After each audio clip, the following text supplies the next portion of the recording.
Hello, friends. Now, today is a little bit of an unusual one, aren't they always? As you can hear in the background, I hope it's not too distracting, but I'm in a public space. There's a bit of music playing in the background. There are people in the nearby room as well making quite a bit of noise, but I don't know how this will work out. So this is a continuation of the video we started a couple of days ago. As I explained, Stephen Manning, Integrity Ireland, S.O.S, Stephen on Sunday. We managed to get it right this time. I'm traveling with my son, Danny, and we're in foreign lands. And this is the best we can do to get the materials out there. Now, I've also had to make the video a bit quieter so as not to disrupt or disturb the people in the other room. Nothing I can do about the music playing. I just hope it doesn't interfere too much in what we have to say today.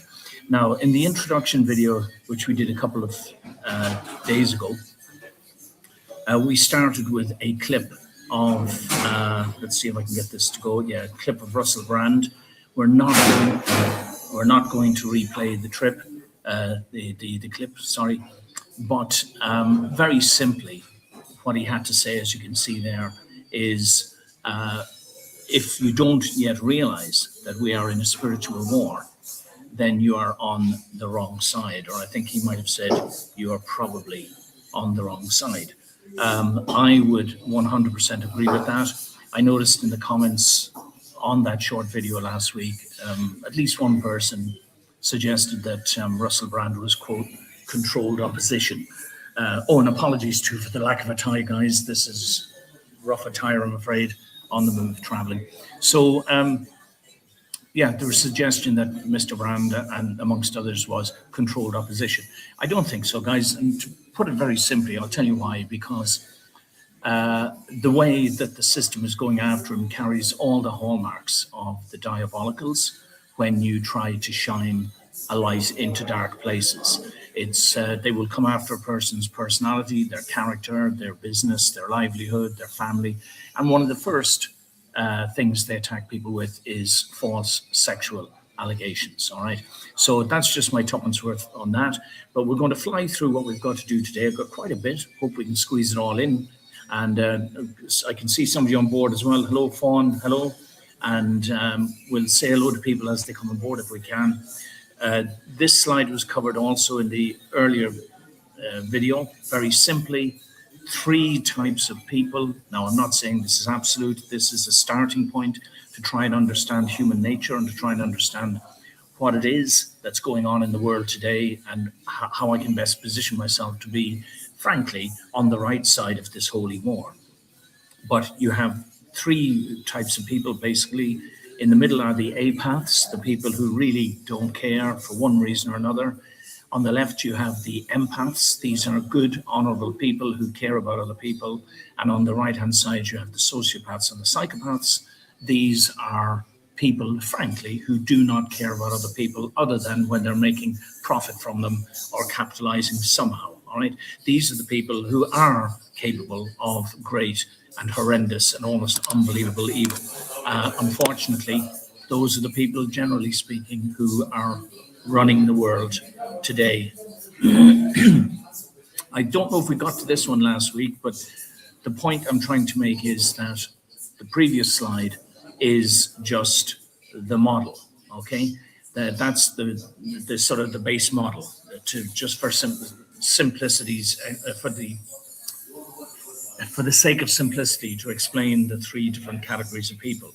Here we have the same 3 categories, and we'll pull them up again. And this is the state of the world today. Now, it's taken a while for it to unfold like this, but to put it quite simply, we have sociopaths and psychopaths basically running the show. Now, there's a reason for this, and it goes all the way back, believe it or not, to the fall and to the story of Adam and Eve and where sin came into the picture and all that sort of stuff. But very loosely speaking, we can equate, sinful nature, if you like, with sociopathic and psychopathic behavior. And we can equate holy behavior, if you like, or whole behavior with empathetic behavior. So the question here is asking, where would I be on this graph here today. For example, do I work for the government? Is the government doing good things? Am I a policeman, perhaps? Am I just following orders when I go out and I beat up protesters who, many of whom might be empaths, who are trying to do something right in the world? Yeah, we have to ask these questions, guys, so that we can start to understand. Oh, thank you, Fawn, saying the audio is fine. Thank you. Because we need to, if we're going to ever solve this problem, if we're ever going to fight the diabolicals, we have to understand what it is we're fighting. And what I'm doing is the best I can to break down these notions into this concept called the original principle, top right. Okay. So let's move to the next one. And yes, now I wanted to talk a little bit about, well, I say both of these men. Philip there, I'm sure I've bumped into you a couple of times, Philip, on the left. Yeah, sorry about that. If you hear the extra voices there, you'll be able to work out. Funny enough, there I'm sitting right here next to him. There's a police car out the window. I didn't want to alarm everyone. The lighting wouldn't be right, though.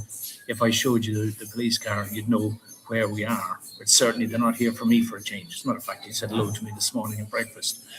So anyway, I wanted to talk about Patrick McGreal, the man on the right. He's being interviewed here by Philip Dwyer. And the reason, actually a couple of weeks back, the reason we didn't do our Sunday video as planned is because Patrick and I were on the phone to each other. And we spent the best part of 3 hours. Now, all I'm going to say is this. Patrick is doing some fantastic work in the courts.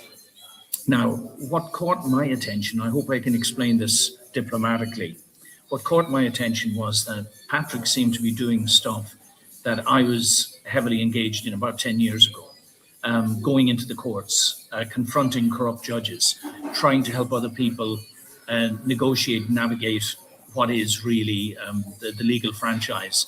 You know, this system that is set up in the courts designed to confuse you and deny you your rights and, you know, make money for the franchise while they're doing it.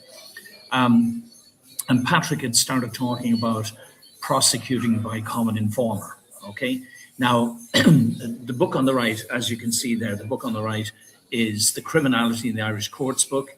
If you feel like it, please go ahead. It's the best way to support what we're doing is to purchase. You're not only assisting us, you know, because we make some royalties off the books, but you're getting an education into how the system really works, okay?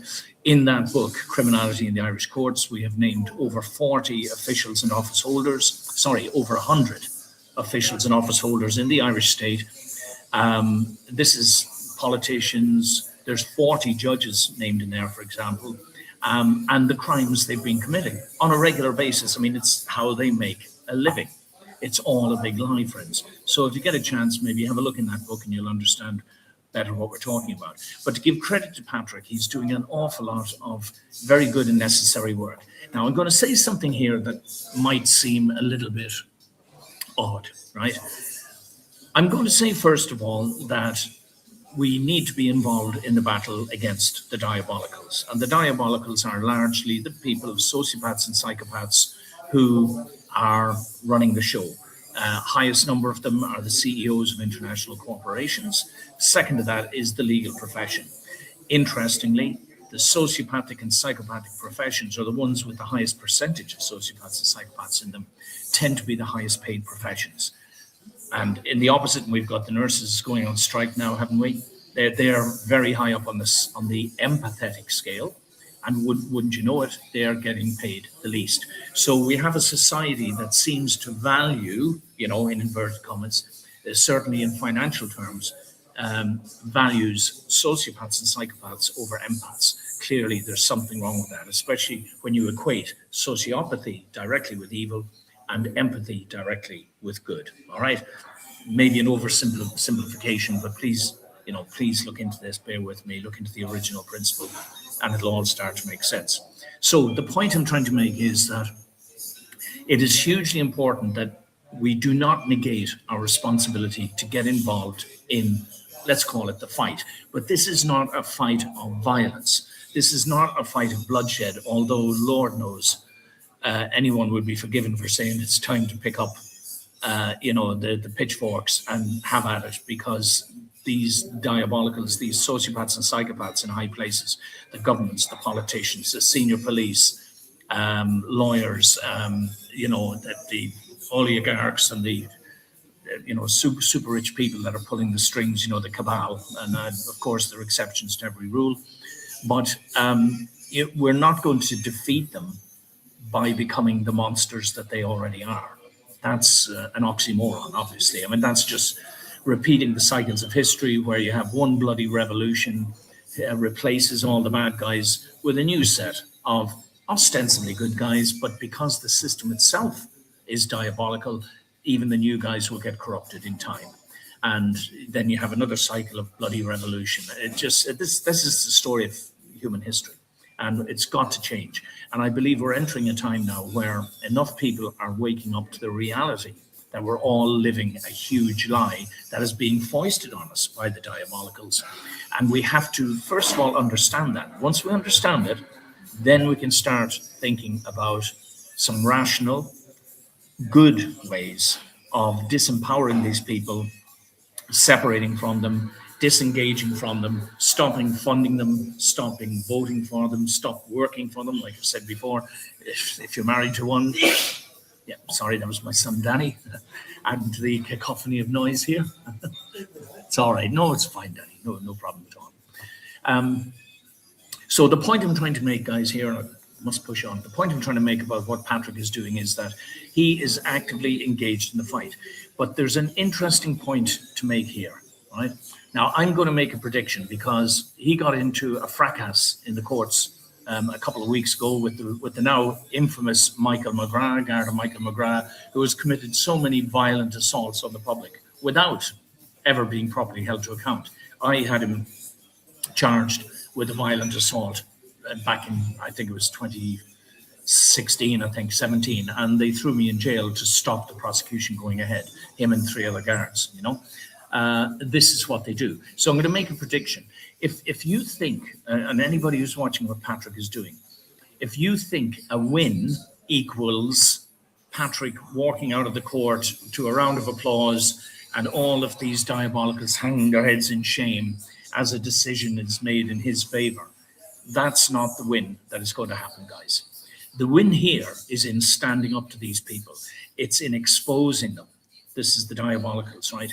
So it's necessary to go through these processes, even though, as I say myself now, if anybody asked me, would I go back into the courts for any form of justice? I'd say no, it's a complete and absolute waste of time. Ireland is arguably the most corrupt, certainly the most corrupt so-called modern democracy in the world. And it's because they're so very good. It's interwoven into the fabric of our culture. The gumbeans, the shifty people who seem to, the Michael Lowrys and and all of these senior judges that are all utterly compromised. They have no scruples. They have no morals. They have no moral base anymore. They're just pretentious moral deviants, career liars who are in the perfect environment to make a fortune doing it, which is Ireland of today. Okay, so the way to win is, first of all, to stand up against them and stand up to them and say, sorry, you actually don't have any authority over me, Judge so-and-so. You may have an army of mindless police, and you may have prisons, and you may have all of these court service staff who will simply do as they're told because they're being paid to do so.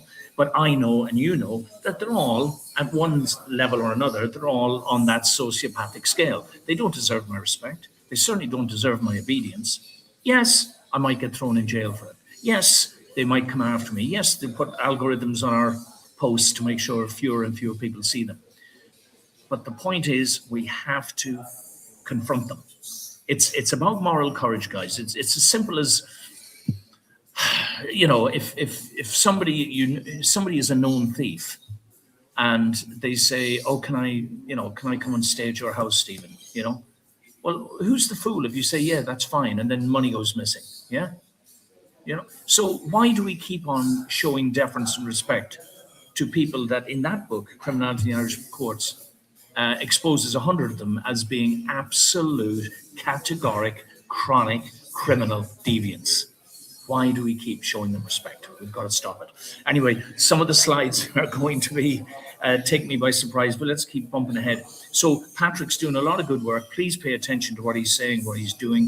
Like I said, I've tried to impose on him the reality that they're going to come after him now because apparently Michael McGrath, the guard, pepper sprayed him in the courts, which he shouldn't have done. It's not lawful. It doesn't really matter anymore, does it? A judge will sit there and watch this happening and not take any action because, of course, well, what I was saying, knuckleheads is probably the best term I could use for Michael McGrath. You know, he's not the most unpleasant guy when you talk to him, when he's not punching people or kneeing them or wrestling them to the ground or, you know, or you know, with a balaclava on and all this sort of stuff. But they just know, they know that they can order him to assault someone and he'll do it without thinking twice. Yeah. And hardly anybody is coming back at him and prosecuting him for doing so, which is what you would do if you use the common informer system. All right. So let's see now what we have here. No doubt this is important. Oh, yes. A day that captures Patrick McGreal's courage. Please look at these links, guys. You know, Justice Facilitator, which is what Patrick is calling himself, was banned from filming after the Court of Appeal arrest, right? They can't lawfully ban us, guys. Judge Holtzman's challenge to the law enabling expedited development of this, that, and the other. So what's happening, guys, is again, one of the questions at the beginning of the slide was, you know, when is the law anymore, really? No, it's not, guys. What's happening is you've got these corrupt judges and politicians making up laws on the premise that you and I, as good sort of obedient residents, citizens, call yourself whatever you like, are just going to go, oh, it's the law, meaning I have to obey, you know, yes or no, sir, yes or bow, walla walla, you know. No, guys, if these laws are being made up by evil people for evil purposes and evil intentions, we should not be obeying them. That's one of the cardinal principles. You are duty bound as a good person to disobey unjust laws. I can't remember who said it. Was it Martin Luther King or Gandhi or some noble character like that? But we are duty bound, morally bound, to disobey unjust laws. And I use the Burkes as an example of this. Like them or loathe them, you know, they are principled people who, in their minds, they're being given a choice: obey God's word or obey the diktats of the diabolicals. And they've chosen to absolutely adhere to God's word. Yeah. So the point again I'm making is that the law really isn't the law anymore. There again, there are a few more shots of Patrick. Just to give you some, have a look, go and have a look at these YouTube videos, listen to what he has to say. He's, like I said, even though he's repeating to a greater or lesser extent much of the work I've done previously, it's still hugely valuable, because if people start using this system, the common informer system, to go after corrupt judges, aggressive police, dirty politicians, you know, every time, you know, if we, I mean, just look at what happened this week. What's his name? Simon Harris. This woman made some comment online that he said he felt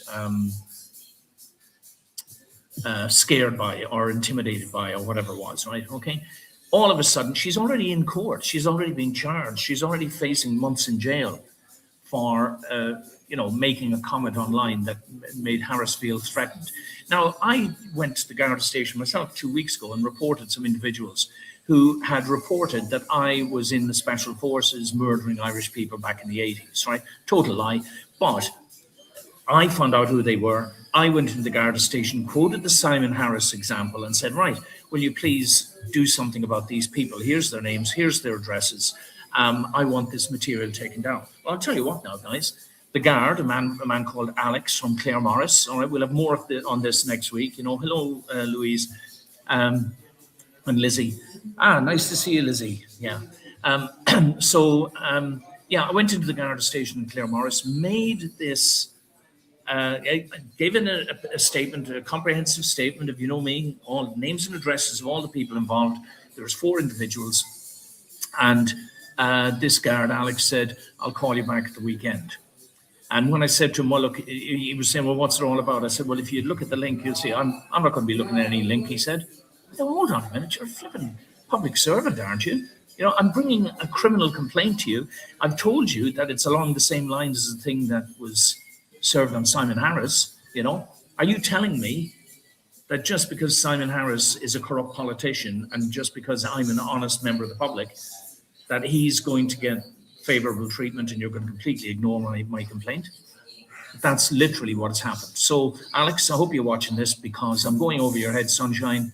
And yeah, we'll see what develops. We'll track this because I'm going to follow through now, going over his head and see how and why it is that corrupt politicians like Simon Harris get preferential treatment from the Garda Síochána that we, the tax-paying public, are paying to protect us from criminal activity. Apparently, it doesn't matter unless you're a corrupt politician. Anyway, I think I've got a few more to go. Ah, yes. So these are the other books, guys, that I'd like you to consider. The book on the left is, I think it's only a tenner online. It's certainly not much more than that, guys. It's a relatively small booklet. Do-it-yourself justice in Ireland. The quick and easy, lawful way to take on tricksters, tyrants, thugs, and thieves in the Irish justice system. There they are. The tricksters are the lawyers. The tyrants would be the judges. The thugs would be the guards, and the thieves would be the court service. All right, for example. All right, and there on the right, indictment and a petition for a public inquiry into state-sponsored criminality in Ireland. Another little booklet, only about a tenner online, guys, but it explains. And this was an application that I made to the houses of the Oireachtas. Now, I'm going to show you something now, guys, that some of you are going to find hard to believe. And it's along this theme of the Holy War. So simply, I'm splitting the population, if you like, into two, which is empaths, good people who care about people, some better educated than others, some wiser and more well-informed than others. And the better informed they are, of course, the less likely they are to fall prey to the diabolicals, who on the other side, in the same way, the more intelligent ones are the CEOs of international corporations, lawyers, judges, politicians. The less intelligent ones are mostly languishing in jail because they got caught for doing something stupid while they're either committing a violent crime or whatever. All right, you get the idea. And then there's the huge swathe of humanity in the middle, the apaths, the apathetic masses, who basically shrug their shoulders for various different reasons or scratch their head, but they too are very easy prey for the diabolicals, for the mainstream media, for the lying politicians. I mean, for God's sake, the only thing they're good at to become a politician in this country, I would say you have to be good at, let's say, three things. Number one, you have to be a good talker on camera. What you're saying doesn't really matter, but you have to appear confident and you have to look nice in a suit, okay, or whatever it might be. Secondly, you have to be able to lie through your teeth without pause, without conscience, without any sort of introspection. Thirdly, you have to be obedient to the system, all right? Or first of all, your political party, whatever it might be. That's basically it. Of course, there are some exceptions to the rule, but please watch out, okay? So, just a few facts I pulled up before. These are just truisms, guys. Number one, we are not equal before the law. Number two, the legal profession and the courts are a franchise, just the same as McDonald's, guys, or Tesco's, or anything like that. They are a franchise. They work in collaboration with each other to ensure that they're all getting their mouthful out of the gravy train, if you like, if that's the way to put it, okay? Number three, they profit by obstructing the administration of justice. You and I think that the judges and the court service and the lawyers are there actually to expedite justice for people who have been wronged. It's completely the opposite, my friends. They're there to suck you dry. They're parasites. They see you as a means to an end, to bring you into their so-called legal system with their convoluted legalese that doesn't make any sense, hardly even makes sense to them. It's a deliberately makey-uppy language, part Latin, part English. And if you notice in many legal documents, the punctuation is missing. That's so that it can be interpreted variously in different ways by these people when they're trying to drag out cases or swing a decision in the wrong favor, a favor that isn't just, a direction that isn't just. they gain by perverting the course of justice. Irish judges are politically appointed. This is another no-no. There's a thing called the Bangalore Principles, which are supposed to be the internationally recognized guidelines for appointing and administering judges. You know how they show the sort of people you should be. Hello, Mary, nice to see you, and Mr. Gilchrist. Morning, all. Yeah, Saoirse Aaron, good to see you, buddy. If that's a buddy or is it a man, I'm not sure.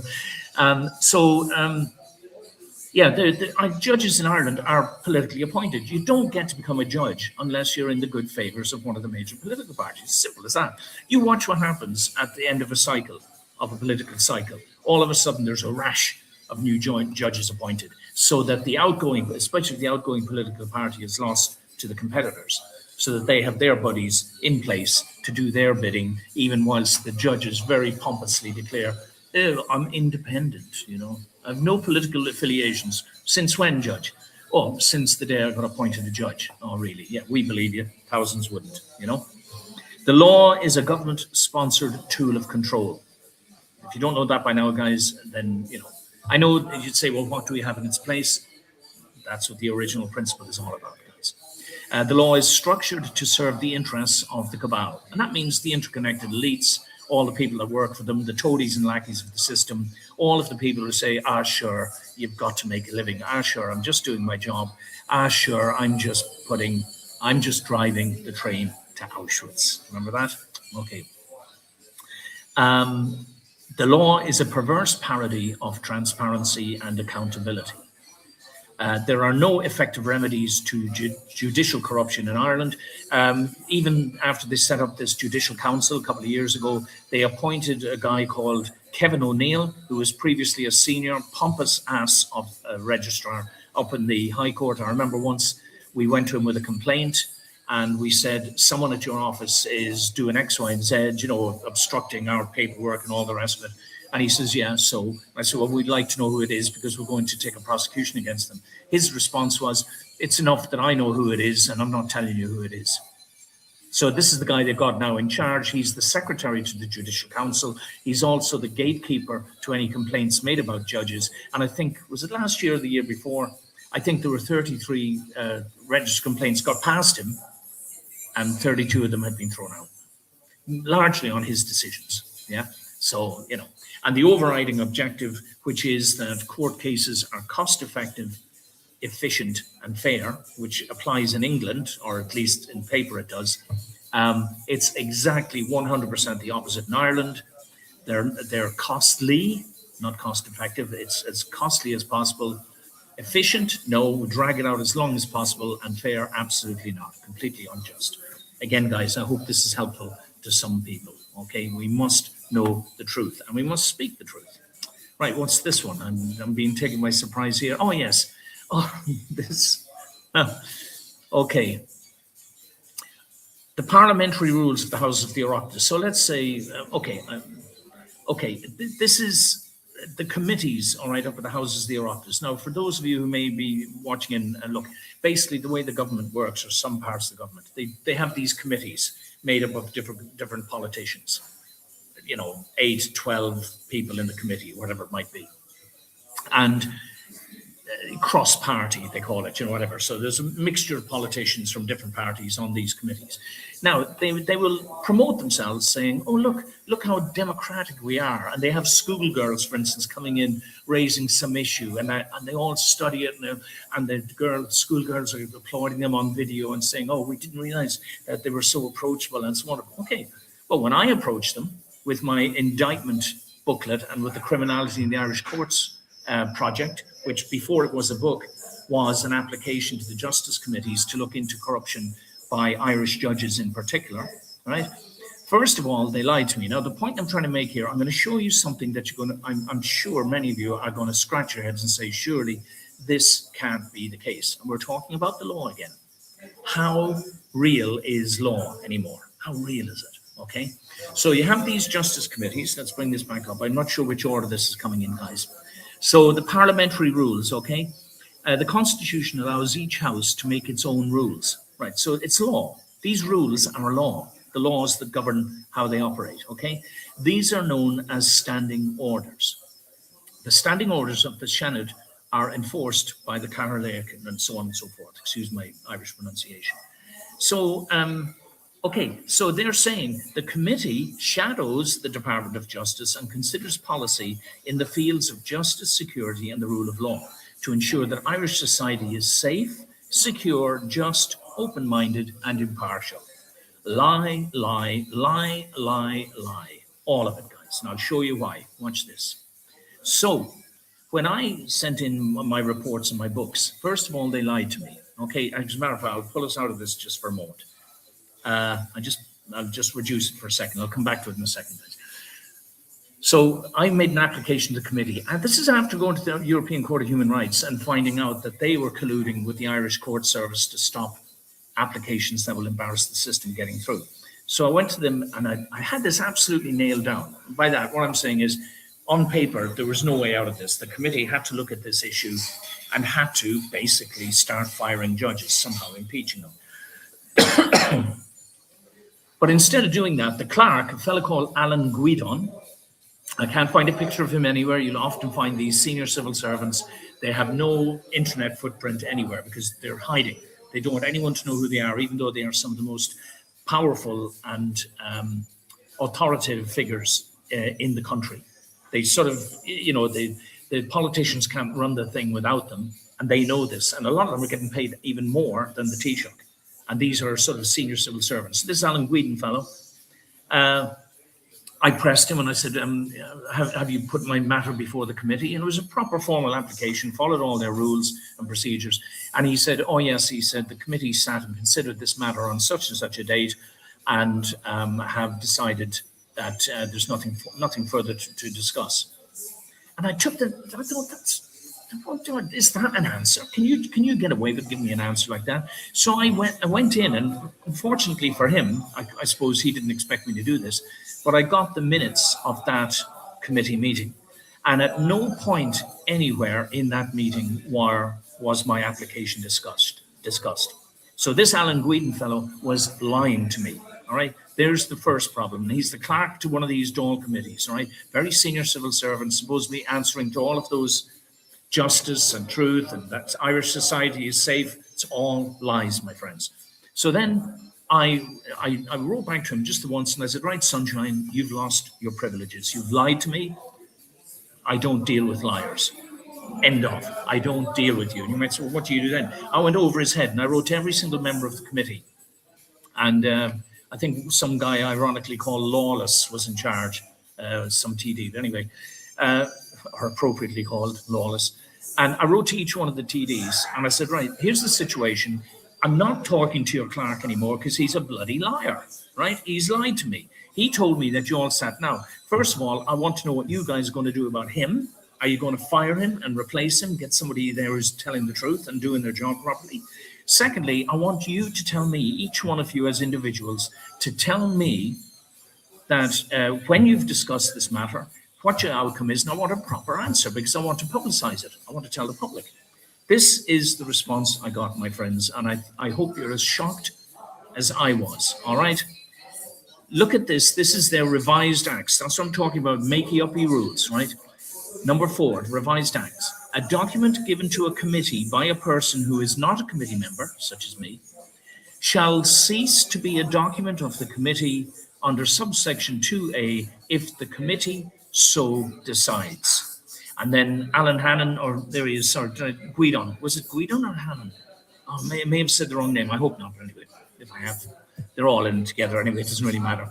And he says to me, accordingly, there's nothing further to discuss. In other words, oh yes, and then just to rub salt into the wounds, even if you go back and complain against the committee about this sort of nonsense, at the end of the 33rd Dáil, the work of this committee ceased and they start anew and they just basically blame the previous committee for any problems. Oh, well, that was them, that's not us. We're the new committee now and we don't talk about previous stuff. We've got no jurisdiction to do it. There's some rule somewhere. But basically what this means, excuse me, my friends, basically and it's very hot in here as well, by the way, I'm sort of quite Yeah. So, what this means is that you can make a genuine application to the Justice Committee about criminality going on in the Irish courts. You can name names, you can say everything explicit, evidence, the whole lot, and they can all sit in a circle and just go, this Manning guy's he's a bit persistent. This is a bit of an awkward one. I mean, basically, he's shown us proof that the Chief Justice Donald O'Donnell is a scallywag and a criminal scallywag. So is Justice Michael McGrath, Justice Noonan, Justice Humphrey. I mean, I could go on, guys. I could list literally 40, 50 of them, off the top of my head even. All right. And everything he says on paper is 100% backed up. He's got proofs, he's got documents, he's got everything. The courts, he's proven that the courts are a criminal enterprise. What can we do?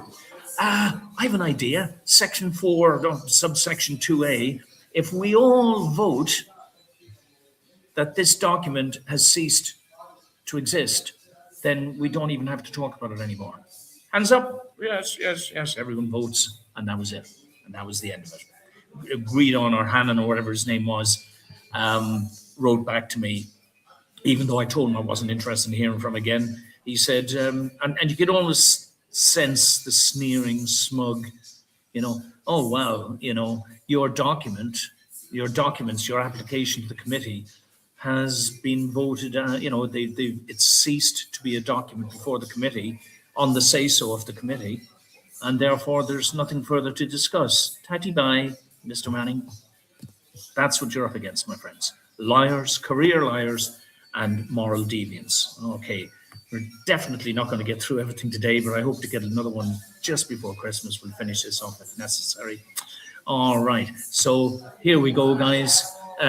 Here we are. The clerk to the joint committee, right? Now, I went in looking for his name, right? There he is, Alan Guidon. There he is.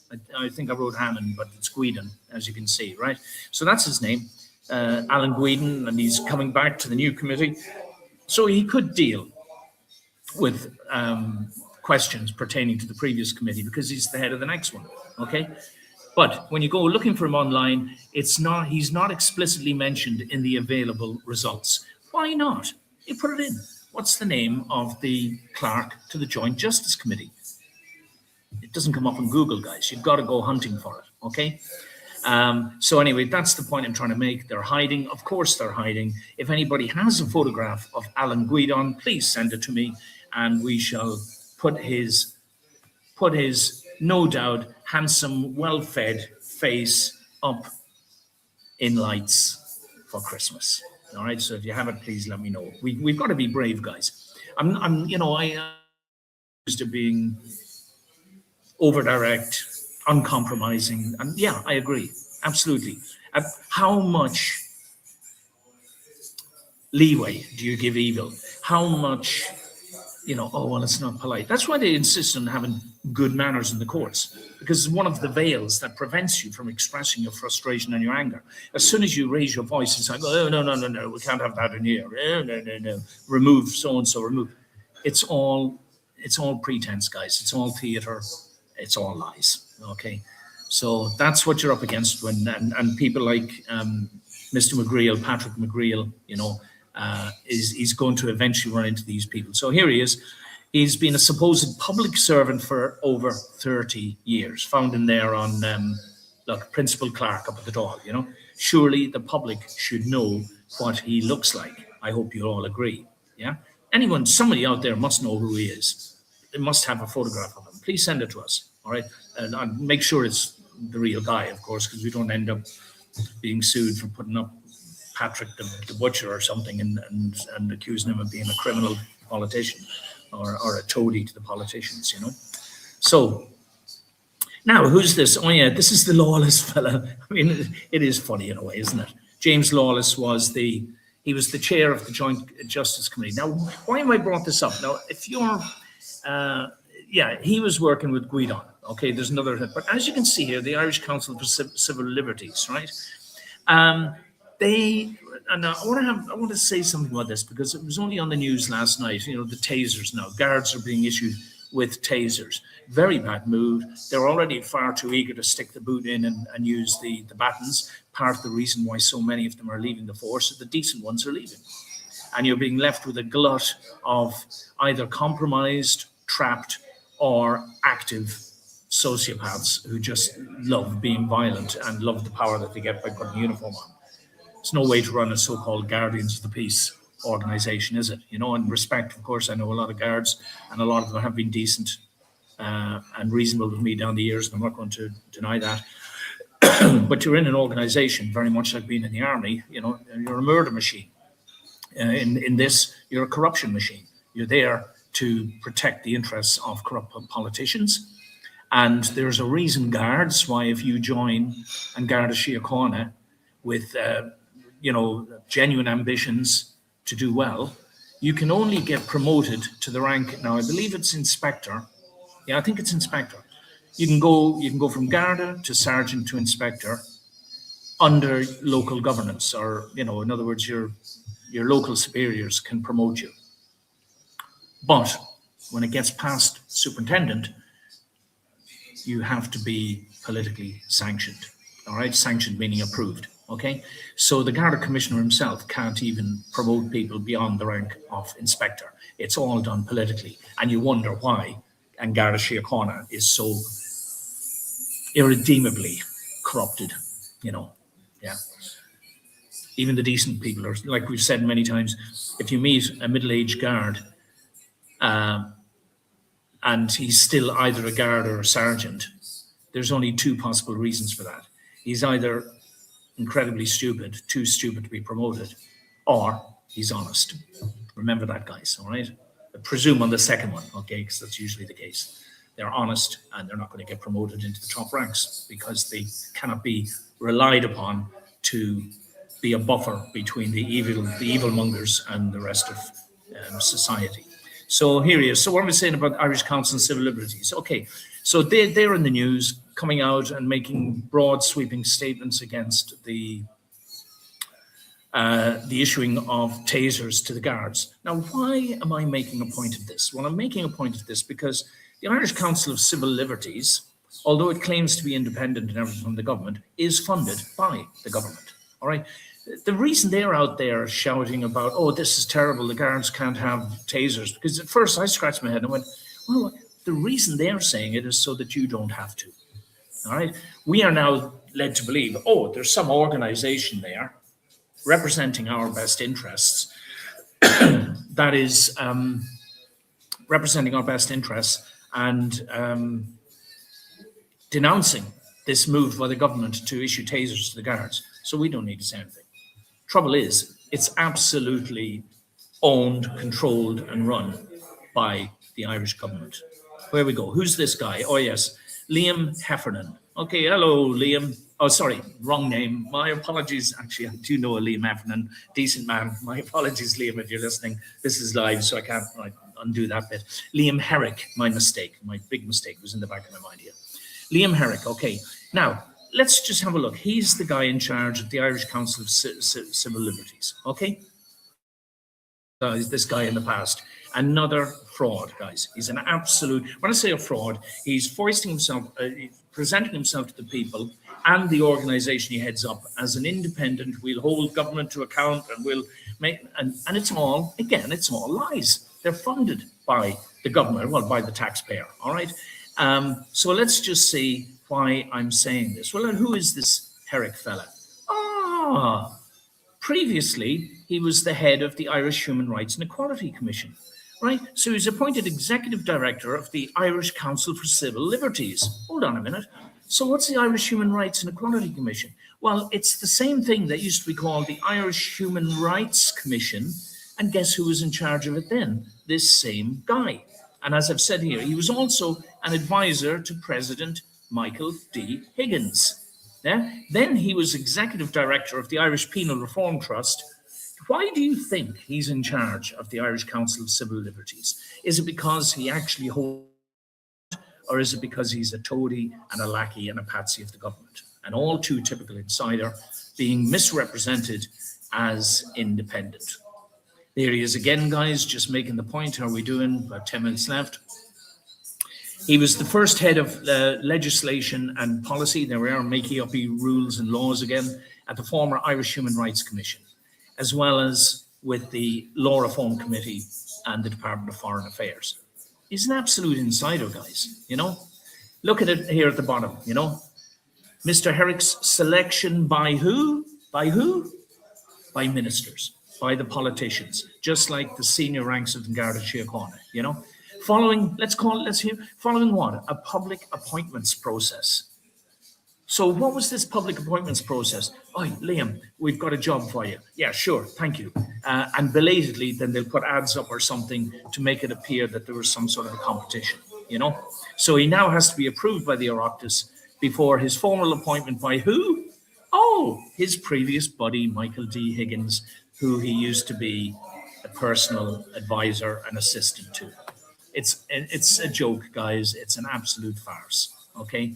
This is him making comments about this Danny McCoy, whoever that is. Intolerance is an evil that threatens Irish society and our prosperity too. Yeah, of course.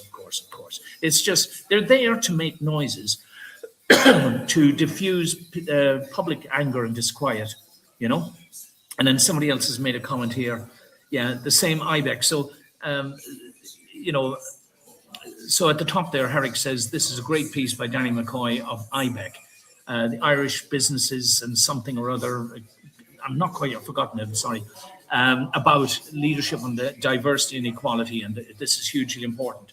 It's all, you know, it's the narrative. It's the cabal's narrative. All they're doing is regurgitating it in the form of pretend opposition. This is the definition of controlled opposition. And then someone in here comes in and comments, and this is the same IBEC that fights tooth and nail to keep wages down as low as possible. Spare me. So who's lying to us, guys? Yeah, it's intolerable, really, that we're subject to this persistent, consistent liars. So all lies and spin and all taxpayer funded. You know, you go onto their website and there's all of this blather.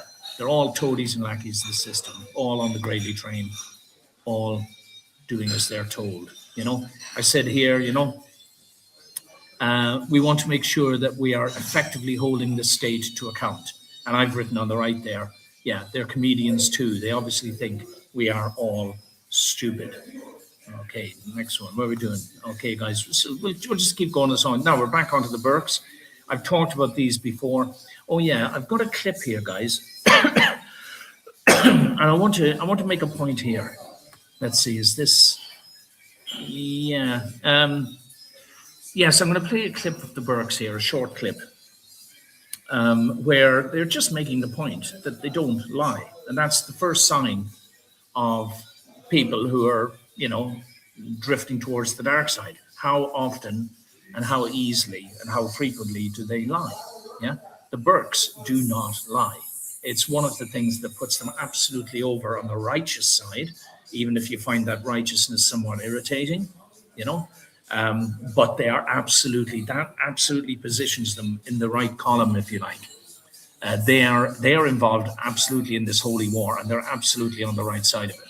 So I'm making a point here that this was the first book we wrote, the S.O.S. Save Our State, you know, guide. It's a very big volume, 360 odd pages, I think. And I've said, this was to them in one of the posts I put online, you know, not 100% sure if it applies in this case, but please read this page from the Integrity Ireland SOS guide regarding contempt of court, because there are many incidents where it is the judges themselves who are in contempt by unlawfully placing other people in contempt. And is it worth? Well, I'll pull it up. So if you're interested, guys, freeze the page and later and read it. I won't go into it all, but I quote European law here, the things that they're doing wrong. The trouble is, as always, is the judges control the bully boys.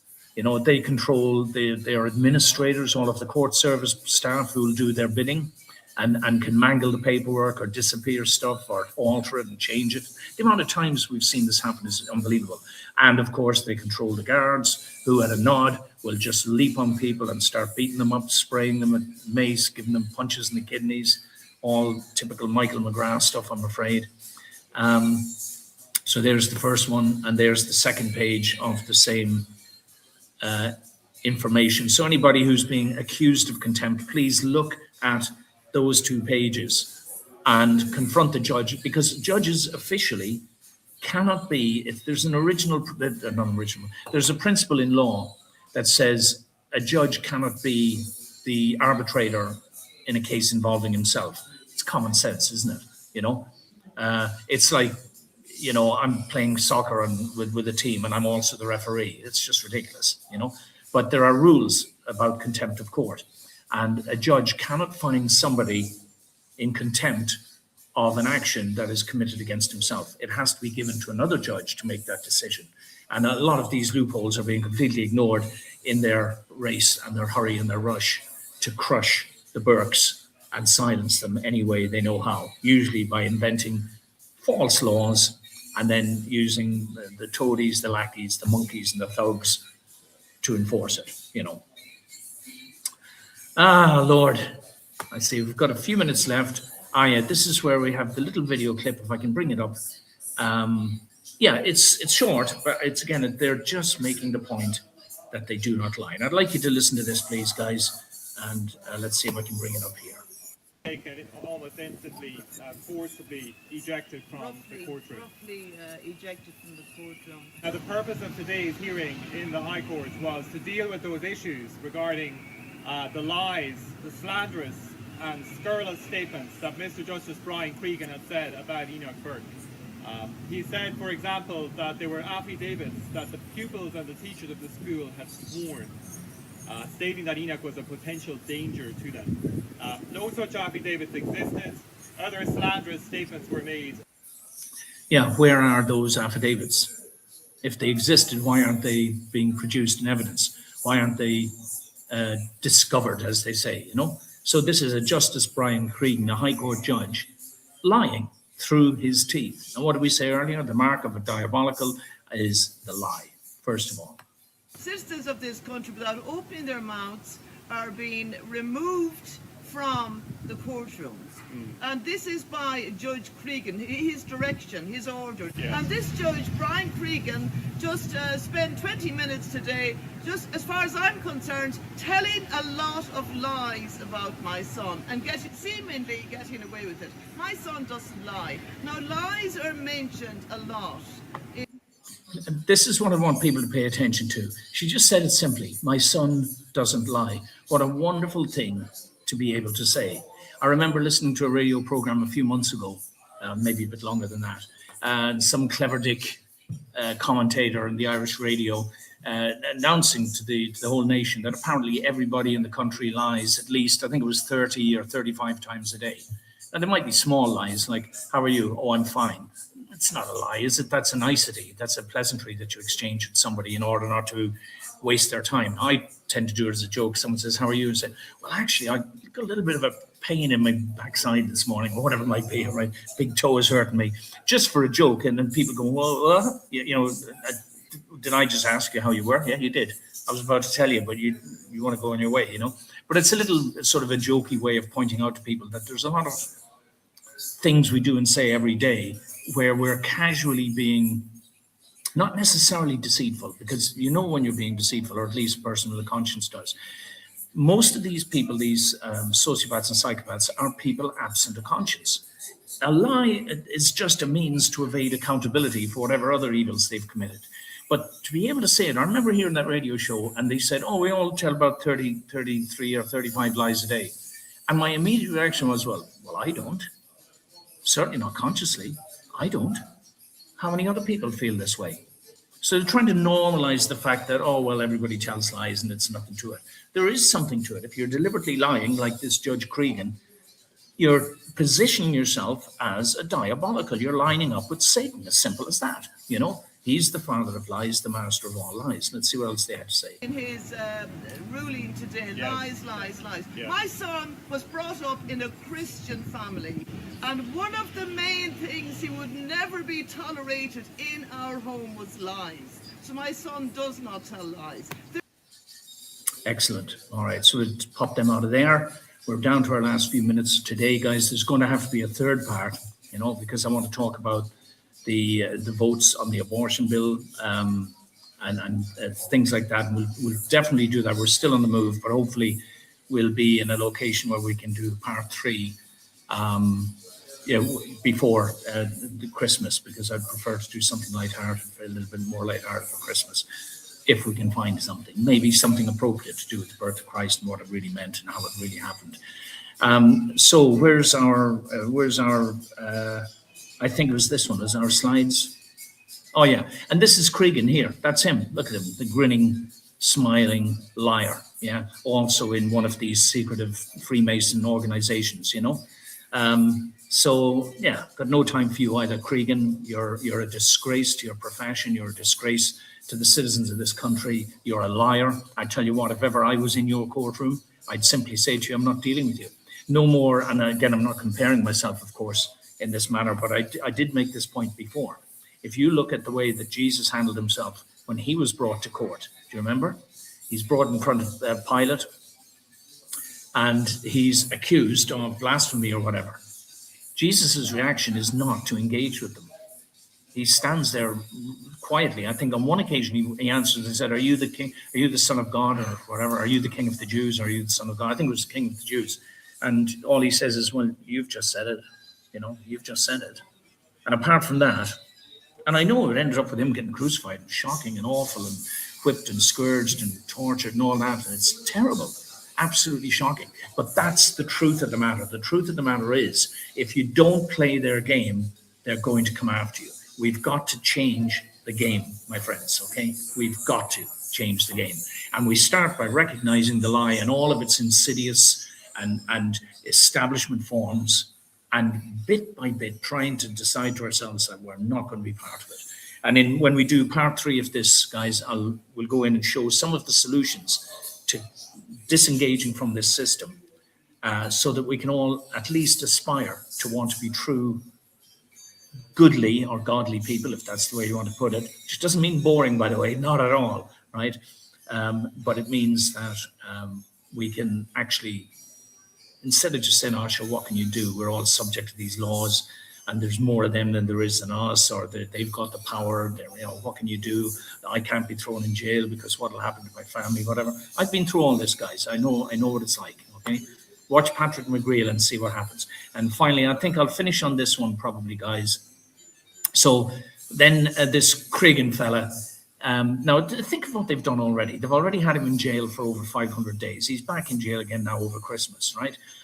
Enoch Burke now has something to hide regarding his income, says the judge. Why is that? Because they can't tune in to the concept of a principled person doing what's right because it's right. They've got to think, oh, there's got to be some hidden motivation here. There's got to be some, hidden money flowing in. That's why he's doing this. He's in it to make money. He's going to jail for 500 days so that he can make money. This man has just lost his career, guys. That's Mr. Burke as a teacher. Okay, let's read this and then we'll finish with that for today.